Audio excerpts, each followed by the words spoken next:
What's up, fam? I'm reporting from beautiful Dar es Salaam, my Pan-African estates. I'll make a video about the cons of living in Tanzania, specifically Dar es Salaam, Tanzania.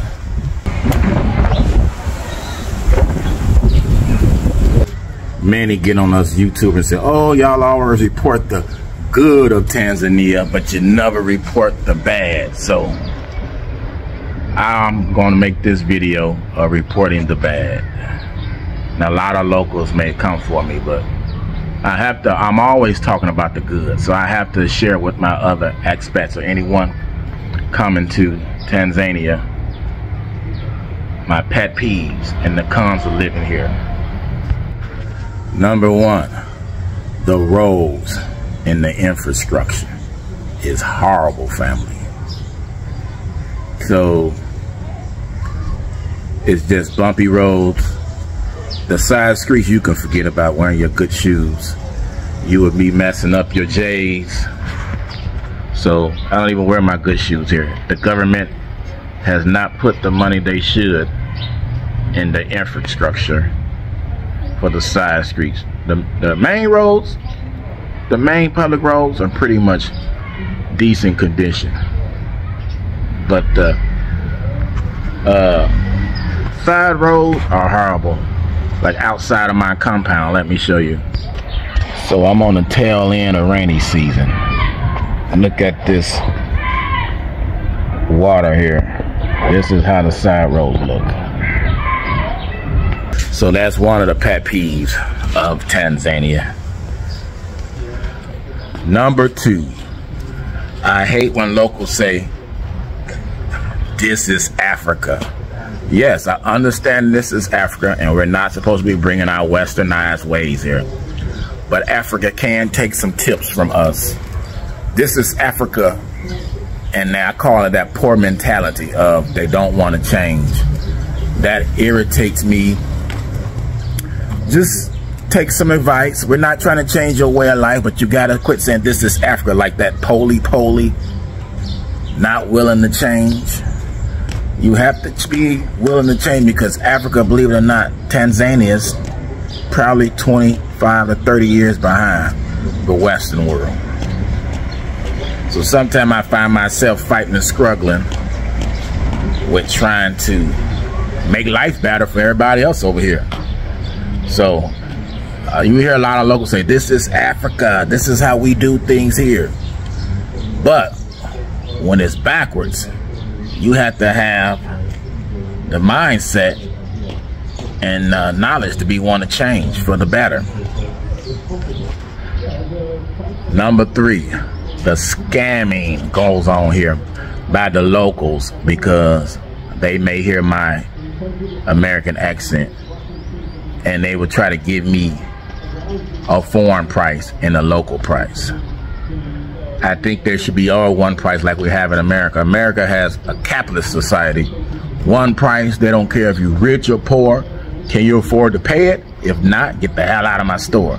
Here, the minute I open my mouth, if I'm not with a local, they think they got me. They're gonna treat me like a Muzungu. And for those who don't know what Muzungu means, that means white European. Anyone European. That's what the word stands for. But sometimes they even try to treat me like one with raising the price up or whatever. Number six, one of the cons of living in Tanzania. Poor customer service. Fam, I mean, it's like -10. No one has the drive to do anything as far as their job. In the restaurants is terrible because they probably overwork and underpaid. They don't understand time is money. The fundis are horrible. They do not keep their word. You say they come back in 1 hour, you may not see them in a couple of days. They want to get paid up front. I don't pay anyone up front here in Tanzania. or I pay only half of the money. Do not give them all the money. You may never see them again.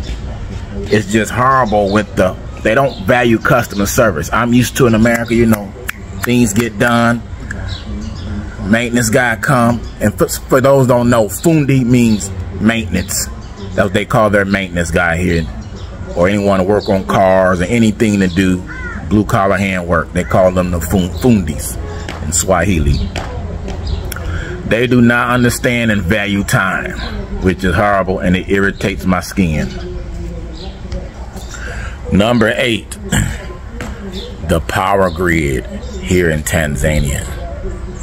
They have to invest more into their local electricity grid. Power grid here is horrible. But believe it, on this day that I'm making this video, which is, what day is it? May the 17th, Wednesday. I haven't had, my power has not went out in 5 days. I've been having consistent power for 5 days. I can't believe it. Transco must be up to something. That's the name of their local power company. But when I first arrived here 3 weeks ago, the power was going out maybe for an hour, 10 minutes, come back on like that every other day. But believe it or not, 5 days with my power consistently running. So I appreciate that, Transco. Number 8, police. Well, this is a two-edged sword, because when you get pulled over by the police here, or when they wave you to stop because they don't have police cars, so they like on the road and be like flagging you, move, pull you over.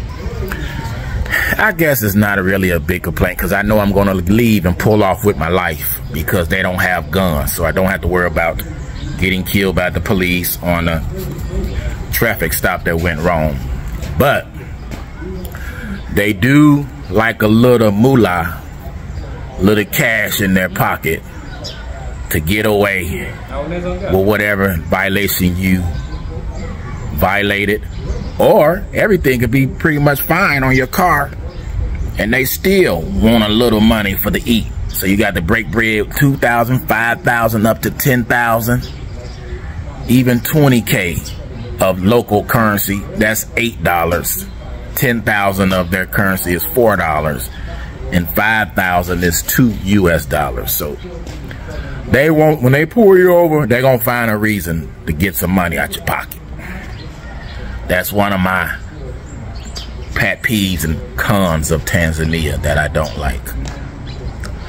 Number 9, when locals called me a mzungu. And I think I got called that once since I've been here in 5 years. So not most think like that, but when you do not call a black African American a mzungu, that is insulting. We are African American. We may not have been born here on the continent, but our ancestors was. So we're no mzungu. We are no European. My skin look like your skin. But some try to explain, oh, well, that's anyone that's foreign that wasn't born here. No, because I had one black American friend, and she was hot, she's high yellow, light skin. She's hot. But then I told her, even my kaka, who is local, and he's from Tanzania, they call him white man, which I fell out laughing. And I don't understand that, because they got a lot of, you know, Tanzania has the highest rate of albinos. So you can go anywhere and you'll find a lot of albino people here in Tanzania, which look way lighter and whiter than me. So my local Tanzanians, please do not call us black Americans, anyone in the African diaspora, mzungu. It's very insulting. We don't like that. Number 10. First things first. Africa, you need to understand one thing with Africa. Africa is still developing. That's why it's called a developing continent. And we are trying so hard. And I understand that we also have our own, challenges that we still face as, Africans. And so to any diasporans coming to Africa, they need to understand that it takes time for you to adapt certain kind of things. And I'll address the first thing that the brother talks about. The brother talks about something to do with poor roads. Now you see, blame the government about the infrastructure of any African country, specifically Tanzania. And this is one thing which is beyond, I mean, it's beyond the locals. And it is the government that we can, you know, try to pin down about this. But then for an African American reconnecting to your roots, if you have problems with an African road, I'll advise you to go to, you know, city places where the roads are tarmacked, as compared to, you know, rural areas or at the suburbs where the roads are not tarmacked. So if you're having problems with walking on the mud sometimes, because most of places in Africa settings where it is not around the town, of course you're respecting places like mud. If you don't want to see such kind of things, or generally if you want to stay where you don't want to see mud and everything, I'd advise you to go to the urban center, and it will be easier for you. And yeah, another thing that I'll have to address about poor roads is that if you are planning to, I mean, you've come to stay to your motherland, and I've just said Africa is still developing. So I'll advise you to try adapt with things. And if you're living in a community, maybe you can try understand your community, maybe gang up together and maybe create some you know, some tarmac road on your place that you are. And this is advice that I always give diasporans who come to Africa. See, you need to understand one thing. You see, poor roads, this is something which you can come together as a community. Try to understand what can you do to the community. Maybe you can talk to a group of people and say that let's make this road, let's tarmac this road. I understand that it is difficult because for many years, the natives who have been there haven't done that as natives, but now you as a person, you're coming. Yes, what change can you bring to the place you are? I mean, talking to your people and finding ways of, you know, making the roads. I think that can also help. The brother talks about one thing. He says that this is Africa and he has a problem with that. Of course, it's not good a person being reminding you that, you know, this is Africa. It might mean a lot of things. Maybe it might mean that you're telling me that, you know, you need to adapt, you need to live the United States mentality and be in Africa. So some people might not take this positively. And I do feel like it's just an humble way of telling you that kindly just be patient with us. This is Africa, just adapt to, you know, our ways. But then coming from his own understanding, it is not right to tell a person like that, because you are trying to show some division. So I'm trying to understand from the both perspective. Then there's something which I'll also love to address that he also talked about. The brother also talked about scammings and being called mzungu. I'll say this one thing. Now that you come from the United States, some Africans, not all Africans are, understand the brotherhood, something known as the African American thing and the slave trade and everything that happened. Not everyone understands that. And this is one thing that also you, my brothers and sisters from the diaspora, I want you to understand. Not all Africans are well educated about these things. So when they call you Mzungu, it's based on that you come from the United States. Two, it's based that your accent, how you articulate your words, and it's just the same as what they perceive to be a Mzungu person or a white person. And I know it's so offensive to call an African American or a black American Mzungu, because these are the same people that oppressed them. And now when you're calling them the same name, it means that you're putting them in the same category as the oppressors. So forgive Africans, they don't understand that, because according to their context, you come from the United States and they believe that everyone that comes from the United States is a Muzungu. I'm not trying to defend Africans or Tanzanians who called you like that, but what I'm trying to say is that let's strike an understanding between the two groups. I know it's so offensive to call Black American, depending on the the racism and everything that's happening in the United States. But now if you're coming to Africa, you're being called the same thing that your oppressors look down upon you.